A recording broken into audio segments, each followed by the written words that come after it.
In ancient Greece, healers used to keep snakes.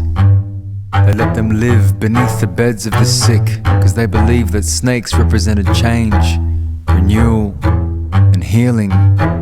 Now, in Greek, the word for poison is pharmaki, but the word for medicine is pharmako, like pharmacy, because inside the poison is where you find the antidote.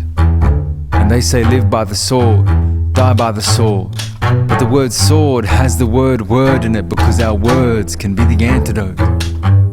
So much so that we can retell history. I retell my past in any way I choose to. I even called my last terrible breakup the best thing that ever happened to me. Sometimes I rewrite proverbs just to prove a point. Like it's not the bigger they are, the harder they fall. It's actually the smaller they are, the harder they brawl. And it's not behind every great man is an even greater woman. It's actually in front of every great woman is a mediocre man who just gets all the credit. And you can lead a horse to water, but they're very hard to drown. And you should keep your friends close and your enemies as far away as possible, unless you want their poison to teach you how to cure yourself. You see, this poem is for the snakes, cause every time they bite, they leave a drop of the antidote inside me. I extract the medicine, hanging around my neck in a vial, the shape of survival, carved out of the time I broke that redneck kid's nose in Musgrave Park when I was 15. I broke my pinky knuckle when I did it though. I guess that was his antidote to my poison. See, this life is a snake, eating its own tail in a cycle, constantly shedding its skin, dying and reinventing, killing and giving life, and unlocking its jaw every now and then to eat something bigger than itself. We all need to learn how to eat something bigger than ourselves sometimes. My friend went into chemotherapy this week. Her son shaved her head. I took her beanie shopping. We bought two. One was green and the other survival.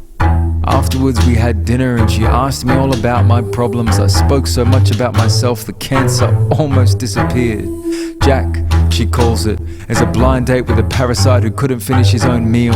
It's not her time. The poison the doctors give her will kill her just enough to keep her alive, and she'll live long enough to make it look like it was medicine the whole time. And the whole time she'll keep telling herself, I am surviving, I will survive this, I am surviving, I will survive this. Cause she knows that while they say live by the sword, die by the sword, it also means live by the word, die by the word, which also means live by the sword, die by the sword.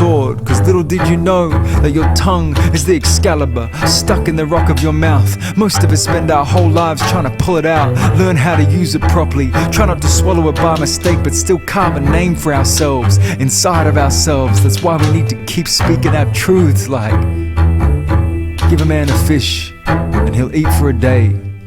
Teach a man a fish and he'll build $1 billion industry that'll cause thousands of aquatic species to become extinct. Or to have and to hold, in sickness and in health, until divorce do us part. Or my headstone when it reads, resting in peace, but resurrected in poetry.